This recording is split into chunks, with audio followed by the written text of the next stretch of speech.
Claude Faymandy, la raison de la conférence de presse aujourd'hui. Bien, tout simplement comme traditionnellement tous les ans, nous présentons cette affiche que nous voulons être un peu le symbole du 43e tour. Quelles sont les caractéristiques de cette affiche justement? Sur quoi vous avez-vous insisté? Eh bien, la première chose, c'est la sécurité avec le casque qui est mis en valeur de couleur jaune sur un fond bleu. Et puis le bleu pour rappeler le soleil que nous espérons fortement sur ce Tour du Limousin. D'accord, il y a aussi la symbolique du jaune. Est-ce que ça fait référence directe au maillot jaune du Tour de France?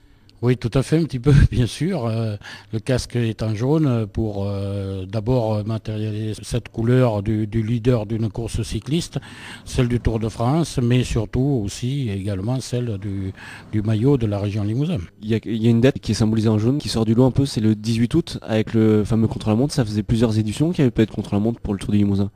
Eh bien, oui, ça fait même très longtemps. Il n'y en a pas eu. La dernière, c'était pour la victoire d'Éric Boyer au stade municipal de Beaublanc. Ça fait déjà très loin parce qu'Éric Boyer, il est manager maintenant et puis ça date, oui. Pourquoi? Parce que Saint-Amand d'abord était candidat à une étape de la sorte. Et pourquoi ne pas la matérialiser en jaune également? Parce que c'est le 18 août et nous allons faire cette étape contre la montre dans le département 18. Ce contre-la-montre va être d'une importance capitale. Bien sûr, les favoris vont se démarquer dans cette étape. Pas de doute que les plus costauds seront très près de la première place. Ça peut être un spécialiste parce qu'il va être assez long. Mais je crois que c'est pas irrémédiable pour la suite parce que le lendemain, nous allons concocter ce qu'il faut pour pouvoir inverser la tendance. 44 km, c'est quand même long, donc c'est pas forcément destiné, comme vous venez de le dire, aux favoris. Oui, c'est fait dans l'intention de gros rouleurs. Et puis, comme nous sommes à l'approche du championnat du monde, nous espérons que quelques coureurs viendront se tester sur ce genre d'épreuve. D'accord, plus généralement, si on revient sur cette 43e édition, est-ce que vous pouvez nous rappeler les 4 étapes? Eh bien, la première, le 17 août, donc nous allons faire Limoges-Boussac, qui dans son final est dur. Saint-Amand-Moron, Saint-Amand-Moron contre la montre. La troisième, Uzerche-Mansac. Et la dernière, en Bazac, Limoges. Un plateau toujours de qualité prévu pour cette 43e édition? Oui, nous espérons une bonne dizaine d'équipes qui auront fait le Tour de France. Il y aura 8 équipes UCI Pro Tour. Et puis faire que le niveau monte aussi, moins de Continental, plus de Continental Pro. Pour beaucoup de coureurs, le Limousin c'est quand même une épreuve très réputée et très, très difficile. Parce que le profil que nous avez contacté correspond au relief du Limousin, c'est-à-dire casse-pattes, usant. Et si le soleil s'ajoute, accablant pour les coureurs. Il n'y a pas de doute que l'année dernière, Mathieu Perger disait c'est bien, j'ai remporté une belle épreuve, mais elle n'est peut-être pas assez dure. Donc nous sommes toujours à l'écoute des sensations des coureurs. Donc nous avons voulu vraiment lui montrer, s'il revient, que nous sommes capables aussi de faire des circuits très durs. Pour vous, quel est le profil de coureur pour remporter cette 43e édition?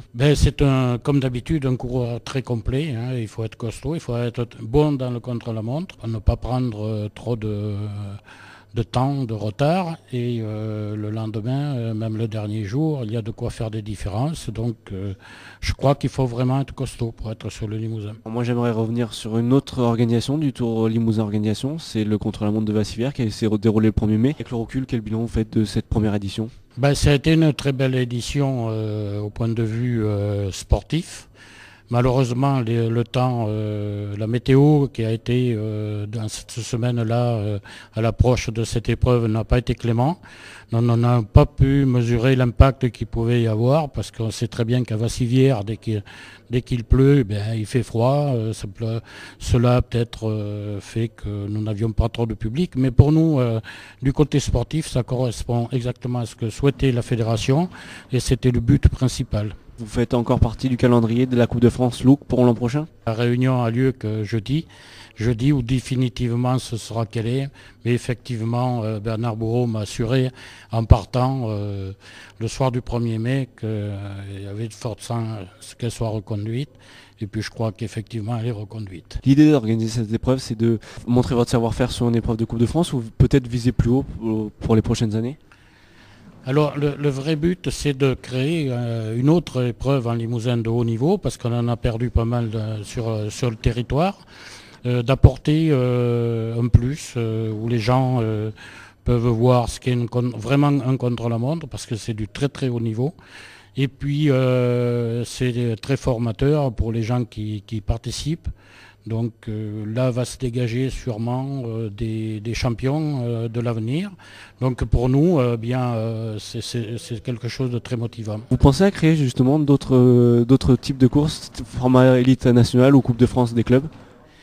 Pour l'instant, peut-être pas, mais nous réfléchissons pour 2011, oui, pourquoi pas démarrer autre chose, mais ce ne sera pas forcément sur du cyclisme traditionnel.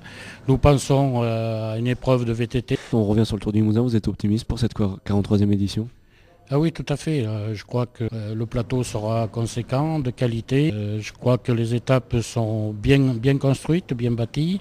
Je crois que le public sera encore nombreux si on a la chance d'avoir du soleil. Donc optimiste, oui, pas de problème.